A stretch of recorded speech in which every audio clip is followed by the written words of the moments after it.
দোকানের মতন হুবহু পারফেক্ট ক্ষীর আইসক্রিম বানাতে চাইলে এই রেসিপিটি কোনোভাবেই মিস করা যাবে না। দোকান থেকে এই ক্ষীর আইসক্রিমটা কিনতে গেলে কিন্তু অনেক বেশি টাকা রাখে, তাই খুব কম খরচে কিন্তু এই ক্ষীর আইসক্রিমটা আপনারা ঘরে বেশি করে তৈরি করে নিতে পারবেন আর সবাই মিলে এই ক্ষীর আইসক্রিমটা এনজয় করতে পারবেন। আর আমার বানানো এই ক্ষীর আইসক্রিমের কালার, টেস্ট আর ফ্লেভার একদম হুবহু দোকানের আইসক্রিমের মতোই পাবেন, এটা আমি গ্যারান্টি দিতে পারি। আর এই মালাই বানানোটা যদি একবার শিখে যান তাহলে তো আপনার কাছে ক্ষীর আইসক্রিম বানানো কোনো ব্যাপারই না, এটা জাস্ট তুরির ব্যাপার। তাই ভিডিওটি হারিয়ে যাওয়ার আগে এখনই শেয়ার করে টাইমলাইনে রেখে দেন, যখন এই রেসিপিটি বানাবেন টুপ করে ভিডিওটি দেখে কিন্তু ঝটপট আইসক্রিমটি বানিয়ে ফেলতে পারবেন। প্যানে 1 চা চামচ ঘি দিয়েছি আর এর ভিতরে কাঠবাদাম আর পেস্তা বাদাম কুচি করে দিয়েছি। এটা অল্প আছে কিছুক্ষণ ভেজে নিব। কিছুক্ষণ ভাজার পরে এখানে আমি প্রায় 1.5 টেবিল চামচের মতন কিশমিশ দিয়েছি। এটাও সামান্য কিছুক্ষণ ভেজে নিব, তবে খুব বেশি ভেজে কিন্তু পুড়িয়ে ফেলা যাবে না। লো আছে জাস্ট কিছুক্ষণ ভেজে এটা তুলে নিতে হবে। পুড়িয়ে ফেললে কিন্তু এর ফ্লেভার আর টেস্ট দুটোই কিন্তু নষ্ট হয়ে যাবে, আবার দেখতেও ভালো লাগবে না। আর এটা আমরা আইসক্রিমের উপরে ব্যবহার করব, যেটা কেনা আইসক্রিমের উপরে দেওয়া থাকে। এখন মালাই তৈরি করে নিব। তার জন্য একটা প্যানে এখানে ফুল ক্রিম লিকুইড গরুর দুধ দিয়ে দিচ্ছি 2 কাপ। 3 টেবিল চামচ পরিমাণ দিয়ে দিচ্ছি পাউডার মিল্ক, 2 টেবিল চামচ দিয়ে দিচ্ছি চিনি আর 2 টেবিল চামচ দিয়ে দিচ্ছি কনডেন্স মিল্ক। পাউডার মিল্ক আমি সবসময় নিডো ব্র্যান্ডের ব্যবহার করে থাকি। নিডো ব্র্যান্ডের পাউডার মিল্কটা আপনারা ব্যবহার করে দেখতে পারেন, এটা কিন্তু অনেক ভালো। যে কোনো ডেজার্ট আইটেমে এই পাউডার মিল্কটা দিলে তার টেস্ট কিন্তু বহু গুণে বেড়ে যায়। তো সব কিছু একসাথে খুব ভালো করে নেড়ে চেড়ে মিশিয়ে নিয়ে এখন চুলাটা জ্বালিয়ে দিয়েছে আর এই দুধের ভিতরে ভালো করে বলক তুলে নিব। দুধটা ধীরে ধীরে জাল করে এটা ঘন করে নিতে হবে। 2 কাপ দুধ জাল করে ঘন করে এটাকে 1 কাপ করে নিব। তো দুধটা বেশ ঘন হয়ে গিয়েছে আর এই যে আপনাদেরকে একটু কাছ থেকে দেখিয়ে দিই যে দেখেন দুধের ভিতরে কিন্তু অনেক বেশি মালাইও জমেছে। এখন এই দুধটা পুরোপুরি ঠান্ডা করে নিচ্ছি।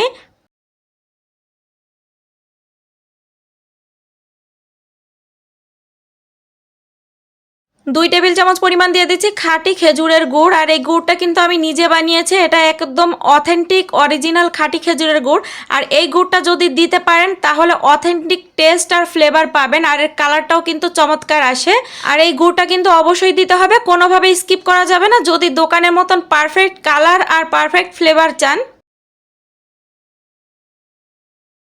তো এই তো মালাইটা রেডি হয়ে গিয়েছে, আমাদের আইসক্রিম বানানোর অর্ধেক কাজ প্রায় শেষ। এখন এটা একটা বাটিতে ঢেলে রেখে আমি ডিপ ফ্রিজে রেখে দিব কিছুক্ষণ ঠান্ডা হওয়ার জন্য। এখন আমাদের হুইপ ক্রিম লাগবে, আর আমি কি হুইপ ক্রিমটা ব্যবহার করি আপনাদেরকে একটুখানি দেখিয়ে দিলাম। এখান থেকে 1 কাপ হুইপ ক্রিম নিয়ে নিব, আর এটা বরফ ঠান্ডা কিন্তু রয়েছে।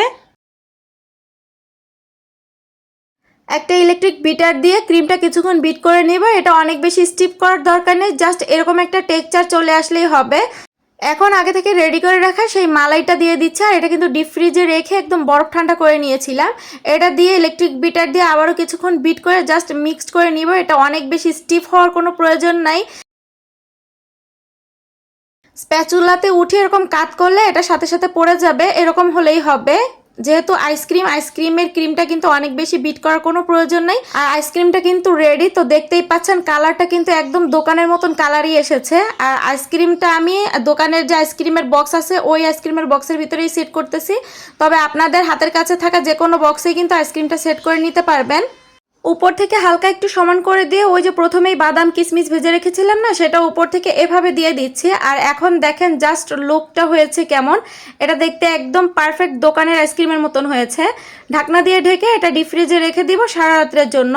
কিছুটা আইসক্রিমের ব্যাটার আরও ছিল, সেগুলো আমি এরকম মাটির যে মটকা পাওয়া যায় এই মটকার ভিতরে ঢেলে নিব। এরকম মটকার আইসক্রিমও কিন্তু দোকানে কিনতে পাওয়া যায়, এগুলোও খেতে বেশ ভালো লাগে। তো আপনারা চাইলে কিন্তু এরকম মটকার ভিতরেও আইসক্রিম সেট করে নিতে পারেন। দেখলে কেউ বুঝতেই পারবেন না যে এই আইসক্রিমগুলো আপনি ঘরে বানিয়েছেন, এগুলো যে বাজার থেকে কেনা না। তো সবগুলোর ভিতরে আমি একইভাবে দিয়ে নিলাম, দেন উপর থেকে আবারও কিশমিশ আর বাদামটা দিয়ে দিচ্ছি। আমার আজকের এই রেসিপিটি আপনারা কে কোন এলাকা থেকে দেখতেছেন চাইলে কমেন্টস করে জানাতে পারেন, যাতে পরবর্তীতে আমি আপনাদেরকে ধন্যবাদ জানাতে পারি।